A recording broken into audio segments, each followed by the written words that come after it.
आज हमारा लेक्चर 4 है ऑर्गेनाइजेशंस का, जिसमें वर्ल्ड ऑर्गेनाइजेशंस देख रहे हैं। ठीक है, ट्रीटीज भी देख रहे हैं, कोई कन्वेंशन हो रहा है तो वो देख रहे हैं। हमने काफ़ी सारी ऑर्गेनाइजेशन पढ़ ली हैं। ठीक है जी, हमारी नेक्स्ट ऑर्गेनाइजेशन है 5I।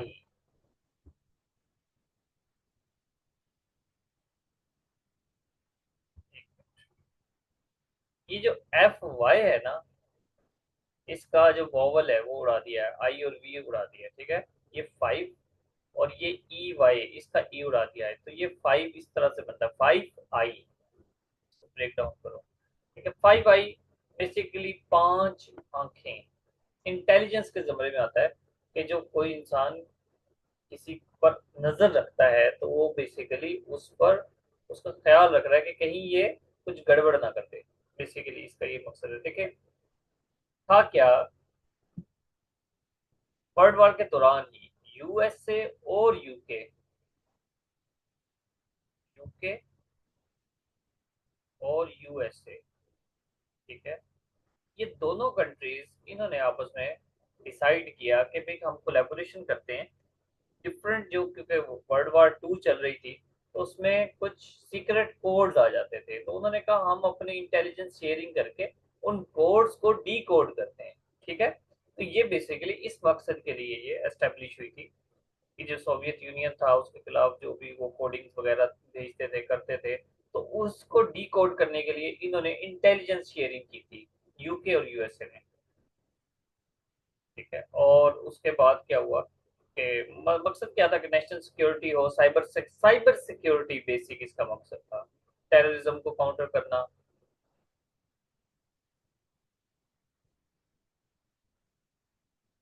एक मिनट, ये वेटिंग रूम में जो भी आ रहे हैं उनको भी आने देते हैं। तो साइबर सिक्योरिटी है, कम्युनिकेशन है, जिस तरह जो इंटेलिजेंस शेयरिंग थी, उस मकसद इनका ये था। ठीक है, इन स्टार्ट, ये जो मैंने यूके और यूएसए लिखा है, ये आपको बताया है कि 5I यूके और यूएसए के दरमियान हुआ था। तो ये यूके यूएसए एग्रीमेंट कहलाता है बेसिकली। एग्रीमेंट, ये एग्रीमेंट था 1946 में। ठीक है, ये किया गया था। स्टार्ट इसका कब हुआ था?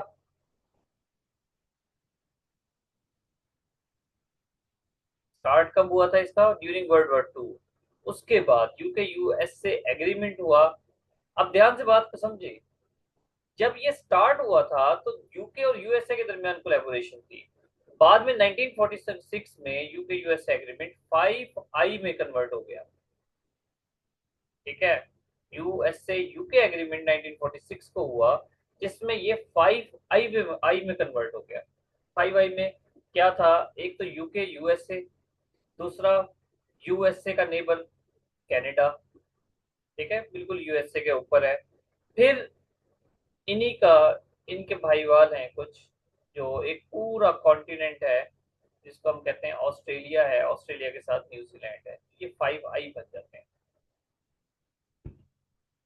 क्वेश्चन हमारा 2025 में आया है कि 5I deals with intelligence alliance. Intelligence alliance को डील करता है किन 5 कंट्रीज के दरमियान है, ये भी हमने पढ़ लिया है। नंबर 1 यूएसए, नंबर 2 यूके, फिर कनाडा, देन ऑस्ट्रेलिया और न्यूजीलैंड। ये 5 कंट्रीज है। ठीक है, देखिए यहाँ पर ये यूएसए है, ये यूके है, सॉरी ये कनाडा है, ये यूके, ऑस्ट्रेलिया और न्यूजीलैंड। नेक्स्ट ऑर्गेनाइजेशन है हमारी वर्ल्ड वर्ल्ड हेल्थ ऑर्गेनाइजेशन। ये बेसिकली यूनाइटेड नेशंस का ही मेंबर है, पार्ट है, यूनाइटेड नेशंस की एजेंसी है, जिसका हेडक्वार्टर काफी पूछता है, जेनेवा में इसका हेडक्वार्टर है। जेनेवा कहाँ पर है? स्विट्जरलैंड में, स्विट्जरलैंड का हेडक्वार्टर है। ये यूरोप में है। देखें, जर्मनी का, इटली का पड़ोसी है।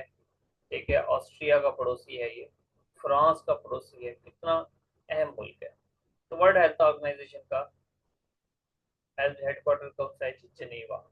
जिनेवा तो बहुत सारे ऑर्गेनाइजेशन आप देखोगे, समरी में मैंने आपको शेयर किया, तो उसका बहुत सारे हेडक्वार्टर है। था क्या ये वर्ल्ड हेल्थ ऑर्गेनाइजेशन? ये यूनाइटेड नेशन की एजेंसी है, और ये भी वर्ल्ड वर्ल्ड वॉर 2 का कॉन्सिक्वेंसेस है। ठीक है, basically basically league of nation में भी हेल्थ का कॉन्सेप्ट था।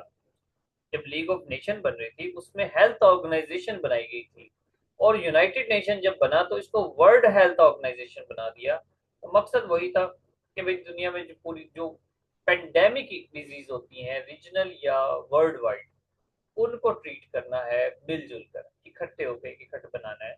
ठीक है, उन दिनों जब ये बनी थी तो इसने, यानी कि आज से दहाइयों पहले स्मॉल पॉक्स, ठीक है, बहुत फैला था, ये 90s में भी आई थिंक फैला था। ठीक है, पोलियो अभी तक पाकिस्तान में ये सपोर्ट कर रहा है पोलियो को खत्म करने के लिए। कोविड 19 में इसका बड़ा किरदार था। है तो ये इस तरह बहुत सारी एनजीओ को भी सपोर्ट करती है वर्ल्ड हेल्थ ऑर्गेनाइजेशन। इसके नाम से ही जाहिर है जी वो हेल्थ पे काम करती है, यूनिवर्सल हेल्थ पे काम कर रही होती है। 7 अप्रैल 1948 को ये बनी। 7 अप्रैल 1948 को ये बनती है, ये आपने देख लेना। नेक्स्ट है हमारी escape, economic and social commission for Asia and Pacific. ये भी यूएन के अंडर ही आती है। इसका असल पूरा नाम है UN escape. UN escape, United nation economic and social commission for Asia and Pacific. Basically जब अभी कब बन रही है, 28 मार्च 1947 को। अब एक तो यूनाइटेड नेशन, ठीक है, बनी यूनाइटेड नेशन ने पूरी दुनिया को जिसे सपोर्ट करना था, लेकिन इन्होंने फिर एक मतलब बैठ के डिसाइड किया कि जो एशिया के इलाके हैं, एशिया के इलाके, एशिया एंड पैसिफिक के एरियाज हैं जो कि वॉर टोरेंट थे, जो वॉर डैमेज थे, जिन्हें जंग के दौरान ज्यादा नुकसान हुआ था, खासा नुकसान हुआ था वर्ल्ड वॉर 2 के दौरान। जाहिर है लेबर तो हमारी थी, आज भी देखें जितने भी डेवलप्ड कंट्रीज हैं उसमें किसकी लेबर काम करती है, हम ही लोग तो हैं वहां पर। जो मजदूर हैं वो बांग्लादेश के हैं, पाकिस्तान के हैं, इंडिया के हैं, सबसे ज्यादा लेबर इन तीनों कंट्रीज की है। गरीब मुल्क है, तो इस तरह जो जंग थी वो भी हम हमें पेमेंट देते थे कि आप जंग में हमारा साथ दो। ठीक है, आपने इंडो पाक हिस्ट्री में पढ़ा होगा कि जगह जगह जो बरतानवी थे वो यही कहते थे, आप वर्ल्ड वार जो हो रही है आप उसमें हमारा साथ दो, जब वो एंड हो जाएगी तो हम आपके आपकी डिमांड्स पूरी करेंगे। तो मकसद इसका वंस अगेन यही था कि इकोनॉमिक और सोशल डेवलपमेंट करनी है एशिया एंड पैसिफिक के इलाके। ठीक है, इसका मकसद यही था इसके। अच्छा, एक और मजे की बात है, ये मार्च 28 1947 को बेसिकली जब ये बनी थी ना, तो इसका नाम था ई कैफे। कैफे नहीं होता वो जहाँ केक वगैरह मिलते हैं, पिज्जा चाय वगैरह पी। मिलता है। हाँ जी, क्या? E cafe, e for economic, c for commission, फिर Asia and Far East. Commission for Asia and Far East. ये एशिया एंड फॉर ईस्ट को फिर चेंज करके इन्होंने एशिया एंड पैसिफिक का वर्ड यूज किया। जो पैसिफिक कंट्रीज, पैसिफिक ओशन की जो कंट्रीज है वो जिनको लगता है वो कंट्रीज शामिल कर लिए इसमें। ठीक है? ये चेंज हुआ था 1974 में नाम इसका।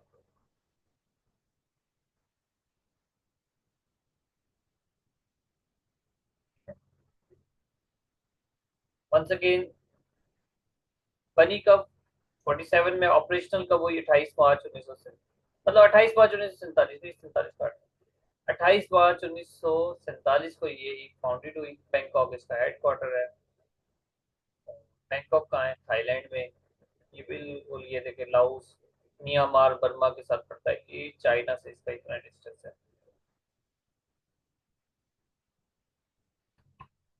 NATO, NATO North Atlantic Treaty Organisation. ठीक है, मैंने आपको स्टार्ट ही कहा था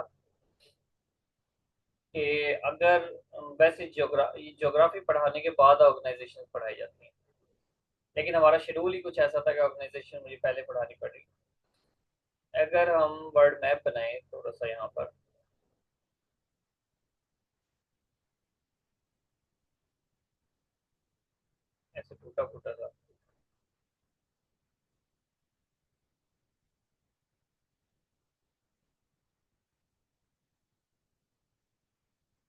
ये है नॉर्थ अमेरिका, ये है साउथ अमेरिका। ठीक है, दूर समंदर पार। यहाँ पर एक छोटा सा वो बना देते हैं, दूर समंदर पार ये यूरोप स्टार्ट हो जाता है।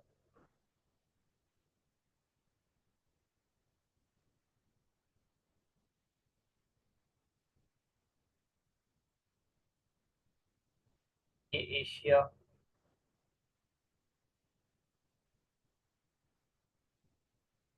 यूरोप, और ये ऑस्ट्रेलिया, ये न्यूजीलैंड। ठीक है जी, ये अंटार्कटिका।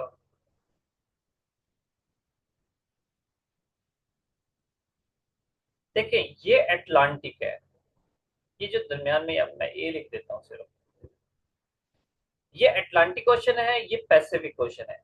इसको घुमा के इधर लेकर आए तो ये भी पैसिफिक ओशन बनेगा। ठीक है, ये पैसिफिक ओशन है, ये अटलांटिक ओशन है। इसको ऊपर ये सारा, इसको नॉर्थ अटलांटिक कहते हैं। ऊपर वाला नॉर्थ अटलांटिक, नीचे वाला साउथ अटलांटिक, साउथ अटलांटिक, और ये नॉर्थ अटलांटिक। तो बेसिकली ये नॉर्थ के जो एरियाज हैं इनकी ट्रीटी है, नॉर्थ अटलांटिक ट्रीटी ऑर्गेनाइजेशन। मकसद क्या था जी? कोल्ड वॉर इरा में ये बनी थी 1949 में। वर्ल्ड वॉर टू एंड हो चुकी है, वर्ल्ड वॉर टू एंड हो चुकी है 4 अप्रैल 1949 को ये बनती है। उस वक्त बाईपोलर वर्ल्ड था। ये यहाँ पर यूएसएसआर था। ठीक है, इधर यूएसएसआर था यहाँ पर, और वो अपने कम्युनिज्म के निज़ाम को फैला रहा था, मुख्तलिफ कंट्रीज में वो फैलता जा रहा था कम्युनिज्म का सिस्टम। चुनाचा उसको कंटेन करने के लिए, यूएसएसआर को कंटेन करने के लिए ये नेटो बनती है।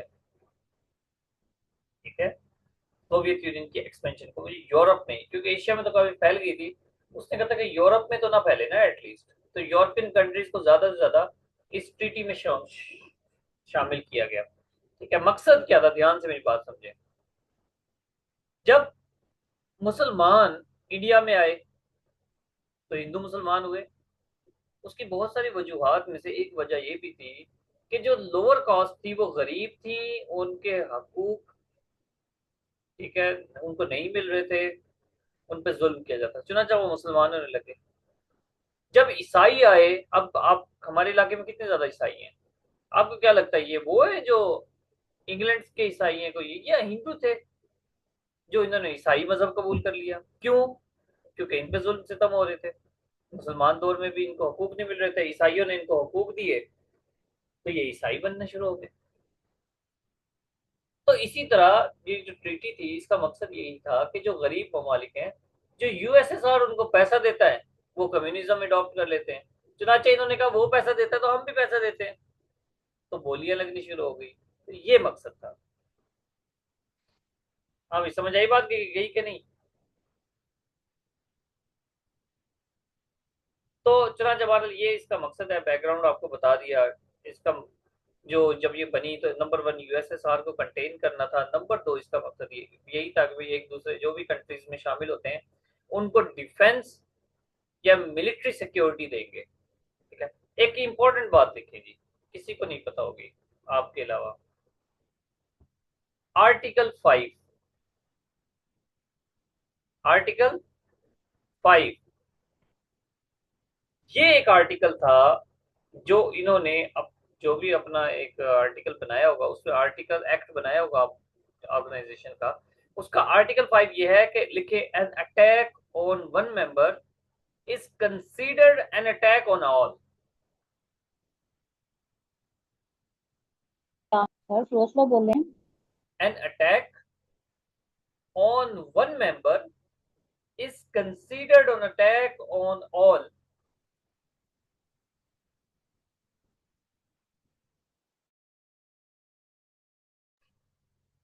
सुना इज कर क्या बात है? कंसीडर।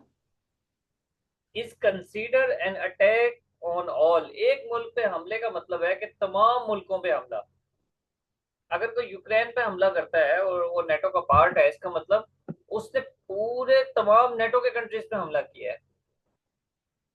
ये आर्टिकल 5 कहता है। 32 मेंबर्स हैं इसके। ठीक है, 32 मेंबर्स हैं, जिसमें फिनलैंड और स्वीडन वो इसके रिसेंट मेंबर है।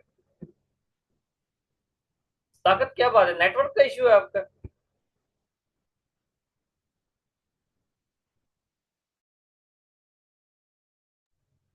Sir England and Finland, England नहीं, फिनलैंड, FINLAND, फिनलैंड। ठीक द है। Next one. स्वीडन,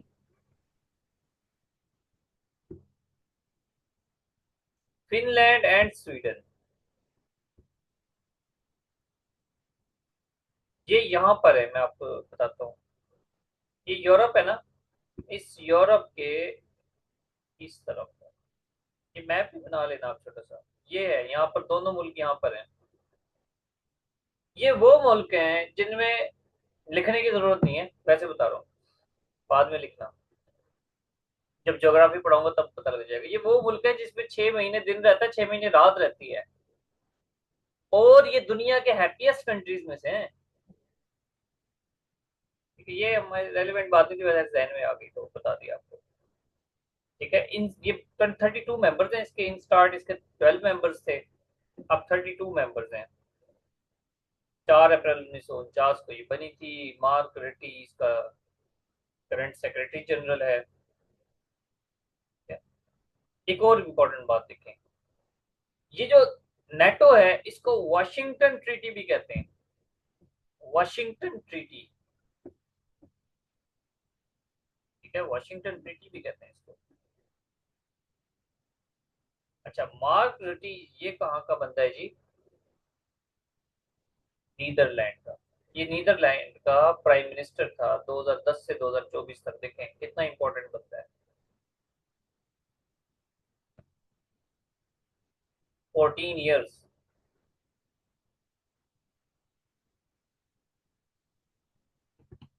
नेक्स्ट ये है नेटो। देखें इसमें कितने सारे, ये यूरोपीय कंट्रीज हैं। ये आई थिंक आइसलैंड होगा। ये हैं, ये फिनलैंड हो गया, और ये कौन सा मुल्क है पता नहीं। ये ग्रीनलैंड। ये नॉर्थ अमेरिका के बहुत सारे countries, Canada, Greenland, Iceland, Europe, बहुत सारा यूरोप, सारा यूरोप ही है। देखें और इसके अलावा आपको कोई कंट्री नजर आ रहा है? ये नजर आ रहा है जी, ये वाला। नोट कर रहे हो इसको? ये वाला कंट्री आपको नजर आ रहा है जिसको मैंने अभी सर्कल किया है? ये साउथ अमेरिका है। ये जो साउथ अमेरिका है, मुझे लगता है कि ये सिर्फ एक ही कंट्री है जो साउथ अमेरिका का है। मुझे नहीं पता कौन सा है। बल्कि अगर इसको अंदाजा लगाएं। सर यहाँ पे हाँ आता जी, है क्या चीज? वेनेजुला। ये वेनेजुला है? सर जहाँ पे आपने किया ना उस पॉइंट पे। वेनेजुएला तो नहीं लग रहा मुझे।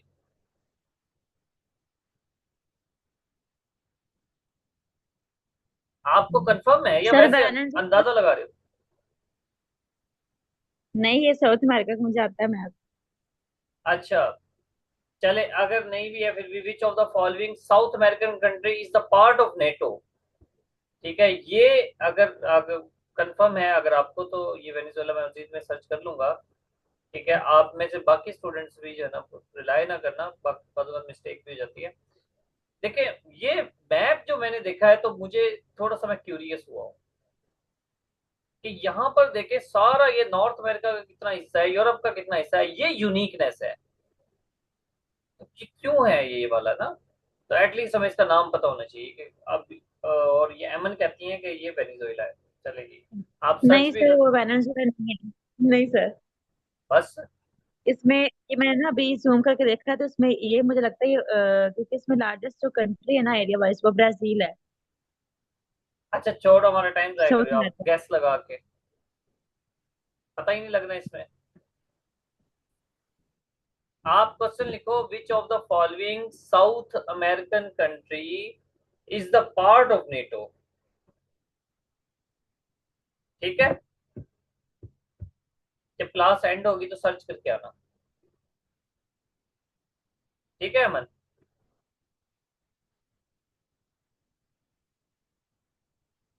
गुस्सा तो नहीं करके मेरी बात का?